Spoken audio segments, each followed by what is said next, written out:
Back to Besa starts right now on Fox 13. Hey guys, welcome to another episode of Back to Besa. I'm your host, Besa Gordon, and I have to say, it's wild to think that we are officially coming up on the 1-year anniversary of Back to Besa. And over the last year, we've literally told over 250 stories from across the Pacific Northwest and beyond. As we count down to our final episode of the year, we're going to take a look back at our favorite moments as we continue to do what we do best, and that's tell stories while spreading joy across the PNW. So, with that being said, it's time to grab your snacks because we have a lot to talk about today. This week on Back to Besa, we relive Solid Ground's 50th Anniversary Gala. We head to Portland to learn more about L&M Hair Lounge. I show you what it's like when you pull up to a soccer game in the PDX, while also throwing it back to the time we met Tiquette Bramlet, founder of Our Legacy Harvested, and the time my girl Abby from Tanzania and I took the train down to Portland for the weekend. We learned more about 24K Golden, who recently performed at Chop Suey, and Starda, who recently performed at the Tacoma Dome as he opened up for Lil Wayne. Plus, we look back at Black Wall Street, Seattle as we gear up for this year's event happening on Monday. And of course, we have events to know about. Up first, Solid Ground. 50 years is a long time, but in the case of Solid Ground, it's a testament to how long they have been working to eradicate poverty in our greater Seattle community. Earlier this month, Solid Ground celebrated its 50th Anniversary Gala, reflecting on the impactful work they've done over the years and the stories of those they have helped. Solid Ground, formerly known as the Fremont Public Association, or FPA, was established in 1974 to address poverty in Seattle. Over the years, it's evolved to offer a range of services with a focus on removing barriers and promoting equitable opportunities. From food pantries to housing and youth development programs, it also provides legal aid for those who are denied their state benefits and counseling for renters who are having trouble with their apartment or landlord. During the gala, I had the pleasure of speaking with key figures in the building that night, including Solid Ground CEO Shalimar Gonzalez, their board chair Mary Ruffin, their advocacy director Marcy Bowers, keynote speaker Omari Salisbury, CEO of Converge Media, and more. Let's take a moment to learn more about Solid Ground and its mission.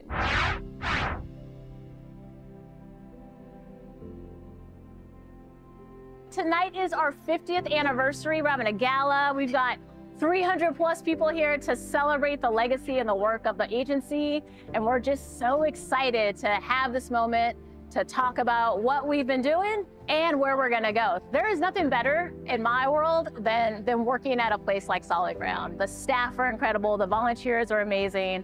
The work that we do around supporting community when oftentimes they are at the most need that they may have in their lives, them being able to trust us to come to our doors to say, we need a little bit of support, and us being able to deliver that support really just fills my heart with incredible joy. I love going to work every single day.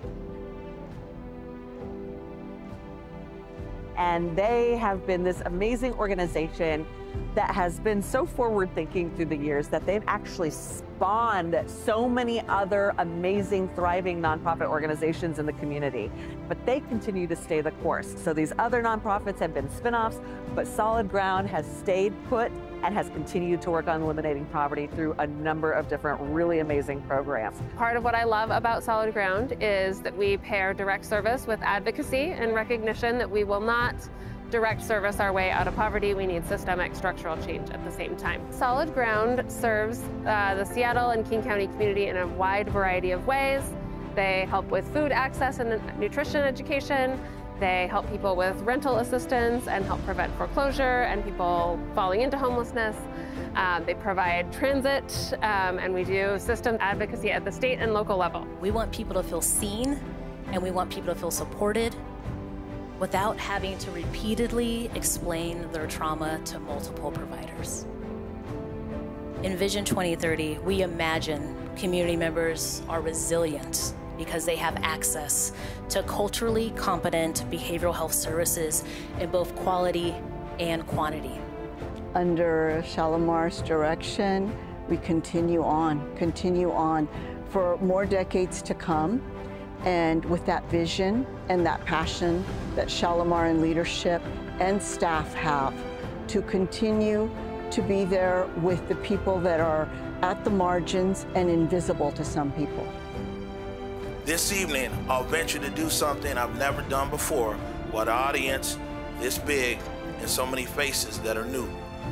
I'll make myself vulnerable to you, to speak from my heart to yours with the hopes that we as a collective community leave this building tonight energized and recommitted to the cause of fighting and defeating poverty. Knowing that giving does not have to be money or a gift. It can be time, it can be access, it can be opportunities, it can be understanding, it can be a listening ear, it can be an open heart, it can be sharing your God-given talents. Others of us, for one reason or another, had our world turned upside down. The blows of life have knocked us down. Solid ground is there, not with a hand out,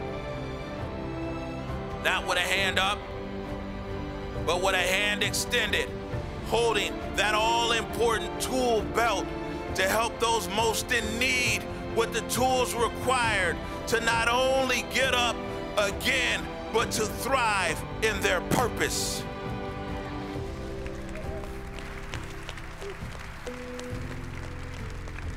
Thank you. I mean, Converge, we're all about commitment. It's 100%. It's our commitment and committed people.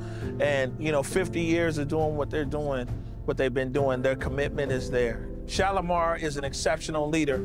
Shalimar is a visionary. Shalimar sits in some of the biggest boardrooms in our city, but walks the streets. Shalimar is a very rare kind of person that you come across. And Solid Ground is lucky to have her as their leader, and all of us here in this city are fortunate that she's leading Solid Ground. And man, I'm ready to rock with Shalimar anywhere, anytime. I came to Solid Ground in about 2000. My children and I were homeless. I went through their Broadview program, and within a year, I believe, they were able to give me housing. They provided support for whatever we needed. Throughout the years, I wanted to give back to the community. So I started with Solid Ground, started giving back. Then I got involved with Poverty Action, which is part of Solid Ground, as a board member, and I'm still there. Vision 2030 is next. It's going to be more and more emphasis on community-based advocacy and programming. We are continuing to uplift and focus on what needs to be done around the Seattle community and beyond that. There are so many trauma-informed specialists that can help you. There are people specifically trained to work with really diverse groups of people. And it's a place where you will be treated as one of one. So we've really started to think about the evolution of our programs. But at the end of the day, like, we are here to serve people. So if folks out there need our support, call us, email us, text us, get on social media, whatever you need to do, we are here to give as much support as we can. So I just want people to plug into the community, plug into their local communities, and support those that really need some uplifting right now. During the gala, donors raised an impressive $300,000, enabling Solid Ground to further its life-changing mission. A big shout out to Solid Ground for their ongoing commitment to empowering our community members to thrive. To access their services, call 211 or visit solid-ground.org and click Get Help. Now, speaking of giving, over the last year here on Back to Besa, we've made it a point to highlight foundations and organizations that give back to the community, while also making a point to do the same. Like when we gave back to the unhoused in Occidental Park with supports the emergency feeding program. And when we went to Jerk Shack on Union and passed out essential items and turkeys with Seahawk player Geno Smith, or the time we fed community at Little Red's Catering and Takeout for Thanksgiving Day. I want to take the opportunity to remind everyone watching today that you don't have to have it all together to give. Giving back has never been about the man-made items you have. It's always been about the genuine desire to give back and touch the life outside of your own without wanting something in return. It's time for our first commercial break. But when we come back, we're off to the Rose City. Yes, I went back to Portland again. What can I say? I like it there. Anywho, when we come back, we're learning all about a Black-owned hair salon called L&M Hair Lounge. Of course, you're watching Back to Besa. Welcome back to Besa. L&M Hair Lounge is owned by Melody Brown, and it sits in Northeast Portland, Oregon. Melody started L&M back in 2020 as an online store and then opened her first salon in 2022 and her second salon in 2023. And of course, there's more. Not only does Melody own 2 hair salons, she also has a hair academy called the Wealthy Hairstylist Academy, where she teaches her students how to do textured hair while also getting them licensed. This time around in Portland, we stopped by Melody's Broadway location to learn more about L&M Hair Lounge and its services. Let's check it out.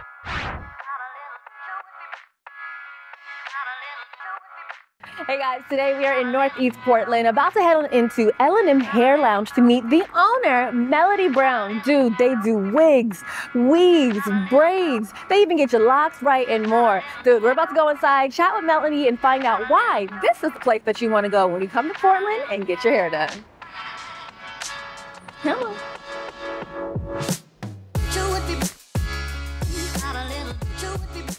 Hi, my name is Melody Brown, owner of L&M Hair Lounge, and welcome to my shop.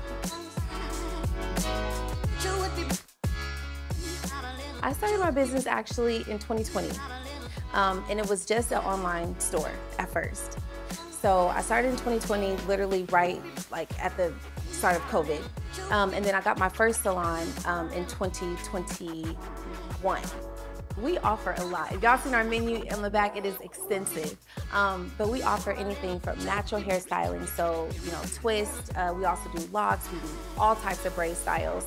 We do hair extensions. We also do luxury hair extensions, so microlinks, tape-ins that most people didn't offer to people that had textured hair. We recently just started offering cosmetic tattooing, so we offer like microblading here. As soon as we opened the shop, we were literally an instant success. L&M did so well because I feel like our Black community knew that they had somewhere to go. I feel like that they, really rallied up, and that was why we were able to open up another shop so quickly, because the need was so big because we had such great support. And so we have Jazz, and she is our loctician, and she's a braider. She's super, super dope. And then we have Carlicia, so she's the one that actually does the brows. So you can tell because her brows is like perfect. She kind of has some training, with other stylists and stuff like that, with picking up techniques. She's actually got really, really good.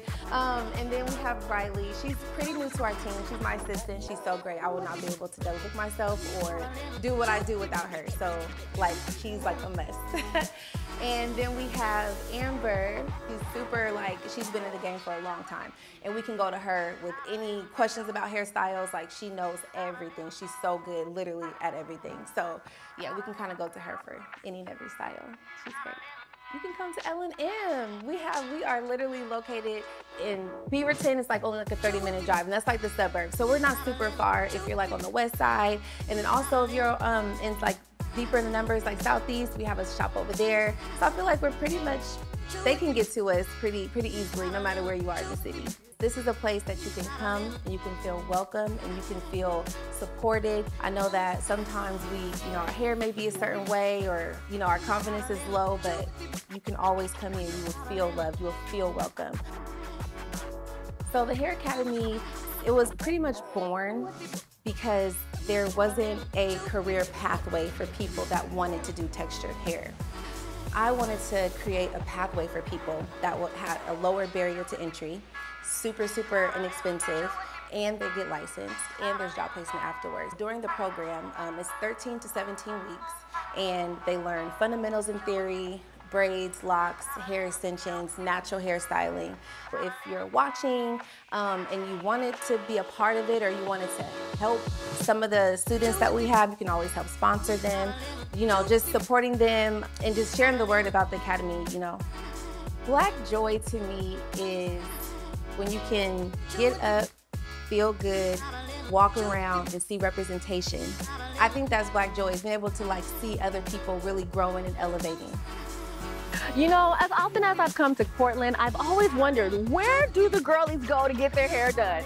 Obviously, they are pulling up right here to L&M Hair Lounge. Now look, if you guys are visiting Portland, if you plan on moving to Portland, or if you're already in Portland and you need to get your hair done, especially if you have textured hair like I do, you need to pull up right here. They're doing wig installs, they do weaves, they do braids, they also even do lock maintenance, okay? Trust and believe, if you pull up to L&M Hair Lounge, you will not be disappointed.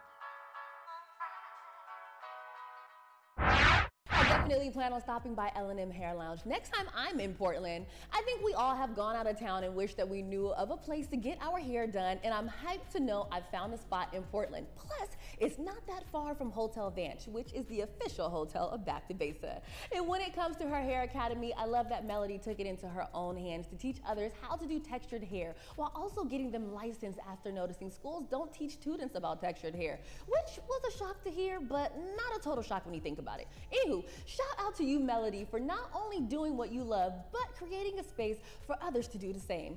To learn more about L&M Hair Lounge, head on over to lmhaircompany.com. Think about the last time you went to a soccer game, or better yet, have you ever been to one? I remember my first pro soccer game, seeing all the fans cheering, the supporters section chanting, playing drums and waving flags while the team did their thing on the field. It was a true sight to see, and even a bigger experience. While in Portland, I went to the Seattle Reign versus the Thorns game and the Seattle Sounders versus the Timbers game over at Providence Park. And boy, do those fans know how to have a good time. Not only do they have the team chants, drums, flags, but they also have a tradition of red and green smoke that go in the air once they score. And when the Timbers score, they have a big log on the field that gets cut, and a piece of it goes to the player that makes the goal. If you've never been to a soccer game in Portland, I want to take a moment to show you how they get down. Let's talk about the soccer experience in Portland, aka the Rose City. Early this month, I hopped on the road and went down to Providence Park in Portland for the Reign versus Storm game and the Sounders versus Timbers game. And boy, did I have a good time. For the Reign versus Storms game, I was there as a fan in the stands with 20,226 other soccer fans. So as you can imagine, the energy was pretty high in the park. Now, I don't know about you, but I've been to Providence Park before, but never for a Thorns game. So when I found out that they were playing the Reign and I was already going to be in town, it was a no-brainer to pull up. What I love most about the game is that there was such a mixed crowd. A lot of times when it comes to women's sports, you assume that there's not going to be a lot of men in attendance. But in this case, there was a beautiful mix of genders in attendance, all on the same accord of cheering on the Thorns or the Reign. And yes, there were people in the audience from Seattle that also drove down to enjoy the festivities. While I was there, I got a chance to really roam around Providence Park and check out their merch store, which I noticed has some new scarves in there. I also checked out another merch store I didn't notice before, and this one had a really dope rose wall. Again, I've been there before, but I never noticed this one. It definitely stopped me right in my tracks, and I had to get a photo. I got a chance to check out their wall that says, "You cannot stop us, we are the Rose City." That was pretty cool because it has hundreds of people who are holding up the iconic Timbers axe. For me, the best part of all was the fans. Every time there was a score, just like at the Timbers game, there was smoke in the air, massive amounts of chanting, and kids jumping up and down in support of their favorite players. And although the Seattle Reign didn't take home the W on this particular game, I have to say, they definitely played their hearts out, and I still had an amazing time just bonding with the Rose City fans. Now, the soccer vibes in the Rose City didn't end there, as the Sounders took on the Timbers the next day. And this time around, I was part of the media and pulled up with my producer, Lavoy Cooks. The first thing we had to do after arriving was get to the media gate and grab our passes. Once we got those, we met Julian, who took us on the field to get our photo and field access vest. Before making it to the media area, it didn't take long to get into the vibes of the Timbers fans. As soon as we walked on the field, we were greeted by the good weather that graced the Rose City that day, and fans were already already chanting, drums were already going, and I'm surprised I didn't see a few flags waving. At that point in the day, I didn't even have my coffee yet, and I was already energized by the crowd's excitement for the game to be in full swing. While we were on the field, the Timbers did score, and like I said, I've been to Providence Park before, but never on the field during a Timbers score, and the energy down there is completely different when you're looking up at all the fans. By that time, the flags were really going, the smoke was in the air, and of course, they did their traditional log cut, where after every Timbers score, a piece of the log gets cut, and whoever makes that scoring field goal gets to take the log home. To me, soccer is one of those sports where not only does the team do their part on the field, but the fans do their parts in the stand with their chanting and cheering. I'm not sure how much of that the players actually notice during the game, but I'm pretty sure that it keeps them energized every single time they see the red and green smoke go up, when they hear the drums beating, and when they hear the chants echoing throughout the park. This was another sold-out game over at Providence Park, so while moving through the concourse area, things were a little tight. However, that didn't stop me from heading upstairs to meet my girl, Dr. Robin Beavers, who was the Vice President of Community and Social Impact at the Timbers before heading out. All in all, I would say my soccer experience in Portland has been nothing less than electric. The fans are dope, and I even saw some people from Seattle in attendance that drove to the Rose City to get into the vibes and cheer on the hometown team. With soccer still being in full swing for the season, I have to ask, are you going to any games? If so, which ones? Now, don't get me wrong, I'm Team Seattle for life. However, in my experience, I didn't have to be a Thorns or Timbers fan to appreciate the soccer culture in Portland. Take the game and teams out the equation, and you'll see that the people in the park were a total vibe. Shout out to the Rose City for always showing this Seattle girl love. We're off to another commercial break, but when we come back, we relive a Rose City blast from the past when we caught up with Tiquette Bramlet, founder of Our Legacy Harvested. You're watching Back to Besa. Welcome back to Besa. As I mentioned earlier on the show, July 1st, Back to Besa turns 1.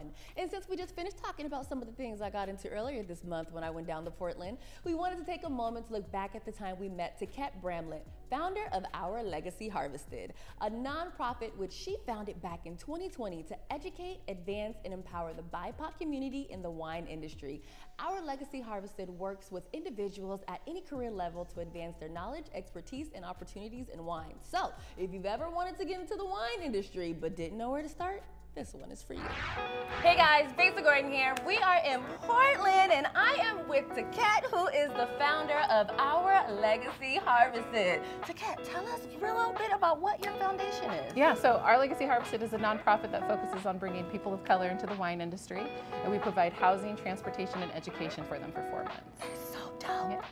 Yeah. We want to show you and be able to connect you with all of the different opportunities to show that you don't need to be a winery owner to be successful in this industry.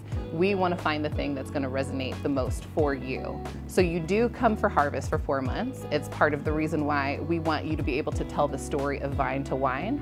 But from that time, we're taking you on field trips to meet different people. So you're going to bottling facilities, you're meeting wine journalists, you're going to bottle shops, you're looking at all of these different high and low levels to figure out exactly what you want to dive into and what strikes your heart, what strikes your passion.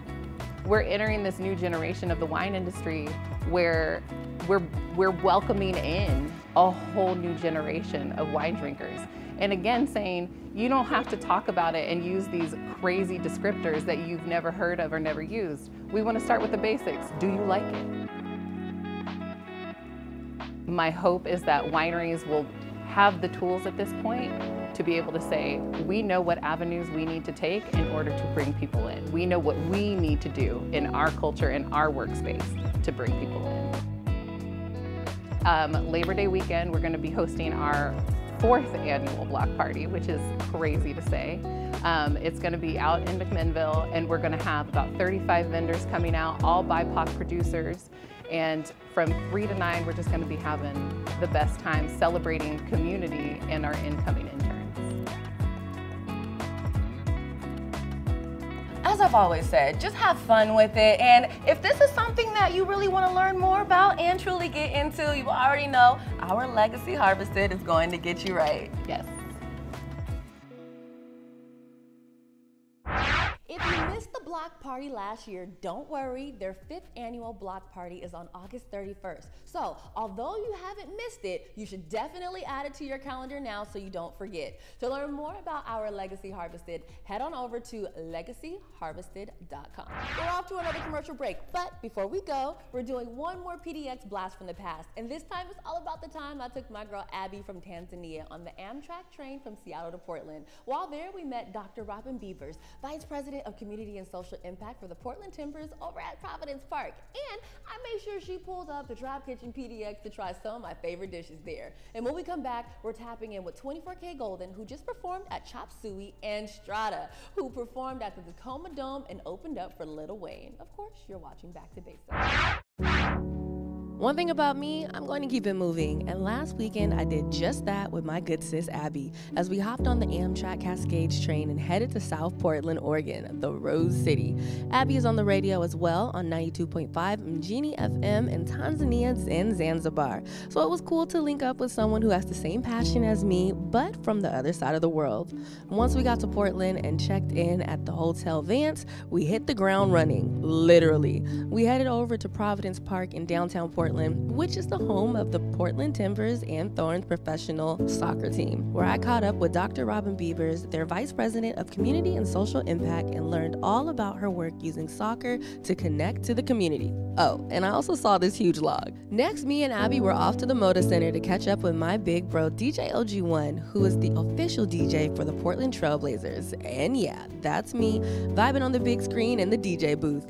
OG1 is literally that, an OG in every sense of the word. He has been holding down the Blazers for 16 years and the Rose City community for over 3 decades. The last stop of the night was the Trap Kitchen PDX. I had to show Abby why this place is a must stop for me every time I'm in Portland. By the way, the chicken and prawn garlic noodles are a whole schmood. The next morning, it was back to the train station and up north to Seattle. The train ride was really comfortable, and I had the opportunity to really just look out the window and reflect. Once we got back to Seattle, believe it or not, the day didn't end. We headed over to Climate Pledge Arena to catch the Kraken game, and it was Abby's first hockey game, and by the way, she was hyped. Hey, look, there's Bowie. When I think about it, yeah, it's safe to say I definitely keep it moving, but I honestly wouldn't have it any other way. Thank you, Abby, for joining me on this journey.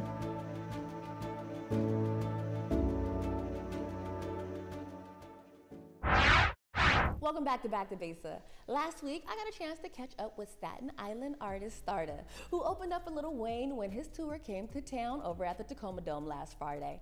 During our interview, we talked about how Starda got his start in the music game, his latest project, Starda Party, which he did in collaboration with producer Ron Bowes, touring in Thailand, and so much more. Now, the interview was about 30 minutes, so clearly I can't play all of that. But in this clip, Starda gives advice to those, especially youth, that feel stuck in the current situation that they're in. I'm curious to know, our youth, they're dealing with a lot these days. Like, I thought I was dealing with a lot. Right. I could walk to school in peace. Yeah, These kids, not so much. Right, like, there was even some stuff going on down the street over here earlier today. And I was like, that's like 3 blocks from here, right? Wow. What would you say to your youth that are from back home and they just feel like, you know what, I just don't know how I'm gonna get out of here. I don't know if I'm gonna be able to break out. Like, I just feel stuck. Right. I mean, it's easy to feel stuck, but sometimes you just gotta hop out of your comfort zone. A lot of times you're stuck. Sometimes it's circumstances, sometimes it's just not wanting to leave your friends. I was a kid that, with my friends, like, there was a lot of times we were just sitting at the bench in the projects, and I was the guy that was like, yo, why are we watching these trees grow? I just know I wasn't making the most out of just like what my city had to offer. You know, like, everybody's traveling and working hard to get to New York City to make your dreams come true. And I'm sitting here living it, and I have all these big aspirations, but I'm not really going out and going after it. So sometimes you gotta do the things that your friends may not think is cool, do the things that your parents may not understand, do some things that you just like totally oblivious to, and you're just trying new things and being around new people. So like I was saying, I was going to like some open mics just to get around other artists, seeing how they were attacking the stage, seeing, you know, how they were approaching their music, what their message was. And like I said, I have a competitive spirit, but I just love the culture. I just love the arts in general. So I feel like I was really more of like trying to harness all right, I'm sitting here complaining, but what am I doing about it? You know what I mean? So I say my advice to anybody is just like, don't be afraid to cross the street. Don't be afraid to just get on that bus. Don't be afraid to have some time to yourself and really try to figure out what it is that you want to be around. Maybe not what you want to be when you grow up, but what you want to be around at the moment. You know what I'm saying? That like, sometimes we feel like we're just stuck into the environment that we're born in, but we're born into that environment, but we always have the opportunity to kind of just step out of it and represent that environment. Like I took pride in going to like these events in my suits and being the young guy and coming back to the projects in that same suit. And though I was complaining about sitting on the bench, I go and sit on that bench just to, so they'd be like, yo, where you come from? I'm like, oh, I was just at this gala. Oh, I was just spoke at this thing for the congresswoman. Oh, I was just at this school. Like, I think it's important for people to know that you could do both and you could be both. You don't have to pick a side. If you're both sides, like in your heart, then you should represent both and represent them well. I feel like I was representing my hood when I was going to all these like public affairs, and I was representing the public affairs when I was going back to the hood and showing people like, yo, there's a little more out there, you know? So I think you just gotta jump out your comfort zone. Even like what I'm doing with these tours right now, there's no comfort zone. There's no safety net. There's nothing, you know what I mean? Starda Party is currently available on all streaming platforms, so make sure you check it out the next time you're ready to catch a vibe. As for what he said about feeling stuck, dude, you'll never know how free you will really feel until you step out of your comfort zone and try something new. Sometimes you have to do the things that your friends don't want to in order to find out who you really are and where you're meant to be. I'm not saying you have to do it all alone, but don't let your personal interests be swayed by what your friends are interested in or what they're not. Because trust me, I was definitely that friend that had the little blog. And look at where I'm at now. I first interviewed 24K Golden back in 2019, and at that time, I was still a radio host for Cube 93. Back then, he was only 18 years old and was promoting his song Valentino, which had just began to pick up steam on the radio charts. Since then, he's dropped hit songs like Mood, City of Angels, Good Intentions, and more. During our interview, we talked about everything in terms of, well, what he's been up to since we last talked, getting into modeling, and even getting a therapist. In this clip, we talk about the reason he burned all his album and single plaques in his music video for Good Intentions. Speaking of that, and not even necessarily that, your song Growing Pains, I really feel like people are able to get to know so much about what you've been up to over these last couple of years and who you've become now. Can we talk a little bit more about the writing process of that song? Yeah. So, you know, I've always been good with melodies, but combining that with the lyrics that actually say something was a bit of a challenge at first, because it wasn't my usual creative process. You know, it was really, what's the most fire melody, and then how can I just make it catchy and sound good? Not how can I make it catchy, sound good, and have a message imbued in it. So it took a little bit of working at it to get to that point. But once the doors are open, it was rolling. We were rolling. Floodgates, open, water. And then I feel like you probably even had a floodgates moment when you did the music video. Yeah. Like I would love to know your wording of the rendition of, or shall I say the definition behind you taking all your plaques and putting it in the fire. Yeah. I thought that was really, really deep, because we know what those plaques mean to people. Yeah, and that's what it's about. It's about attachment. You know, I think so often in music, obviously, but just in life in general, people get attached to their past. You know, we all know somebody that was a D1 athlete until they tore their ACL and that's all they talk about, or people just love to live in the good old days. But when you're living in the good old days, you miss what's right in front of you. Yeah. So that's what the burning of the plaques to me was. It's like, yo, I don't need to hold on to this. I have so much life ahead of me, so much to experience, to achieve, to live, that I'm able to let go of that and not look back and appreciate those moments and everything that came with that, but not be defined by it. You gotta love 24K Golden. Dude, when we first met, one of the things we talked about was keeping his head on straight with his newfound fame of his, and I'm happy to say he has. Be sure to grab his latest project, Growing Pains, on all streaming platforms. We're off to another commercial break, but when we come back, we are reliving Africatown Community Land Trust's Black Wall Street, Seattle. Of course, you're watching Back to Besa.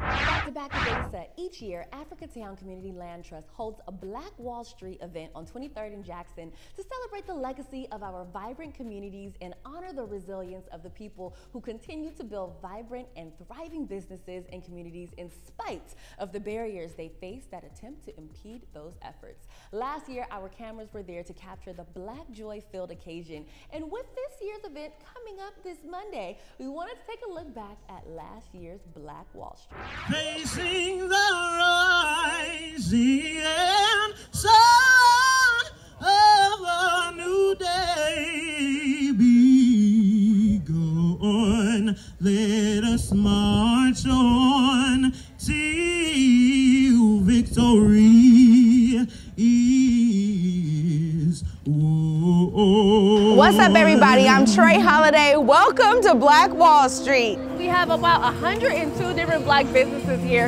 It is absolutely amazing. And can we talk about the fact that it is also a really, really sunny day? Check out what we got into today.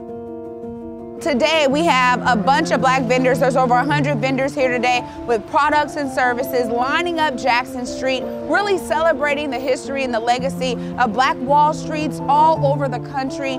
This is the 102nd year from the bombing of Black Wall Street in Tulsa, Oklahoma, the Greenwood District, and our memorial, it's also Memorial Day, and our memorial is a living memorial by bringing out 102 plus Black businesses to make 23rd and Jackson here in the Central District, Africatown, our Wall Street for today, which is a vision of our Wall Street that we like to see in the future. We know that the Central District historically is a center of Black commerce. It was our local Black Wall Street, and now we have a second renaissance coming about with businesses, Black businesses on 23rd and Union, 23rd and Jackson, different places in the community. And we want to keep pushing that forward and just give the vision of what can be.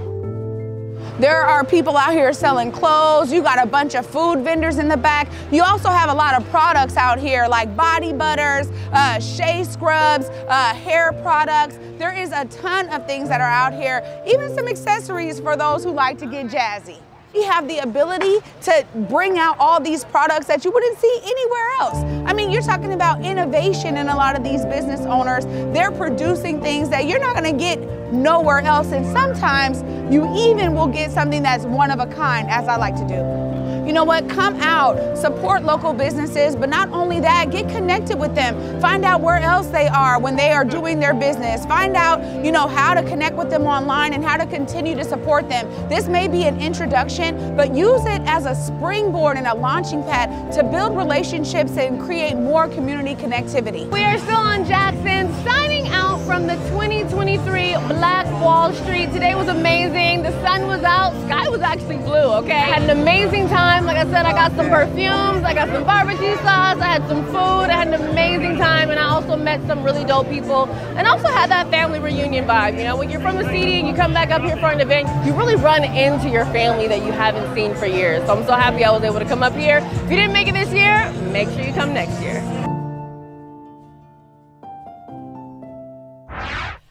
Street Seattle is a part of Africatown's Summer of Soul series and goes down Monday from 1 p.m. to 7 p.m. on 23rd and Jackson. To learn more about this year's Black Wall Street event and the Summer of Soul series, head on over to summerofsoulseries.org. We're off to another commercial break, but when we come back, it's time for events to know about. Welcome back to Besa. I'm your host, Besa Gordon, and it's time for events to know about, where I tell you about all the dope events happening around the city that you don't want to miss. So let's jump right into it. First up.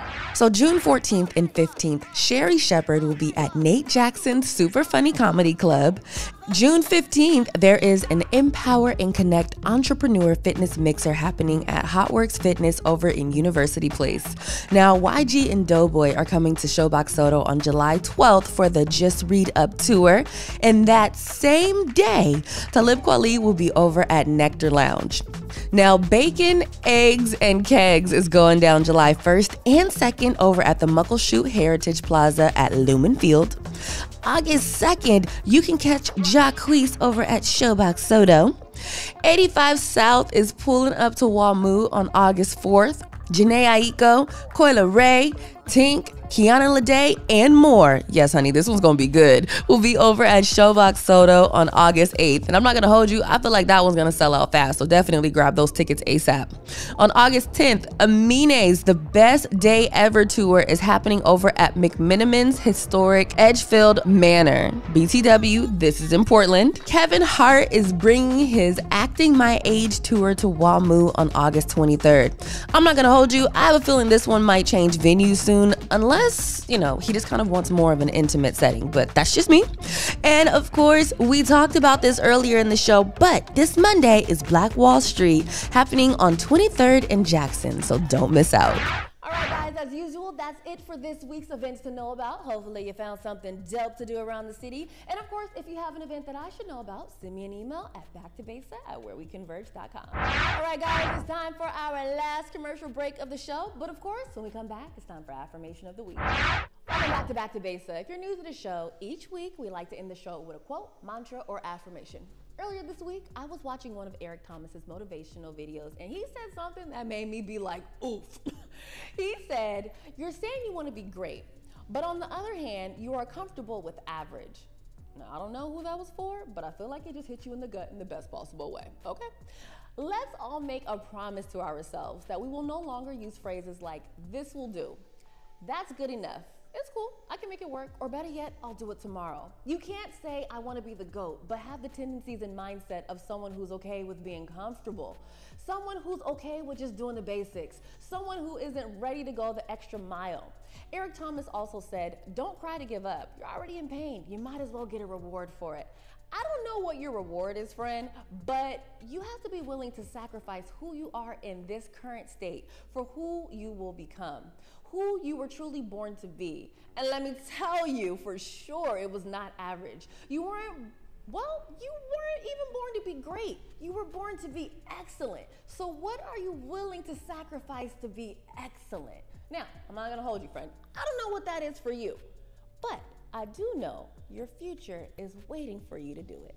Now that's it for this week's episode of Back to Besa. I hope you enjoyed the show.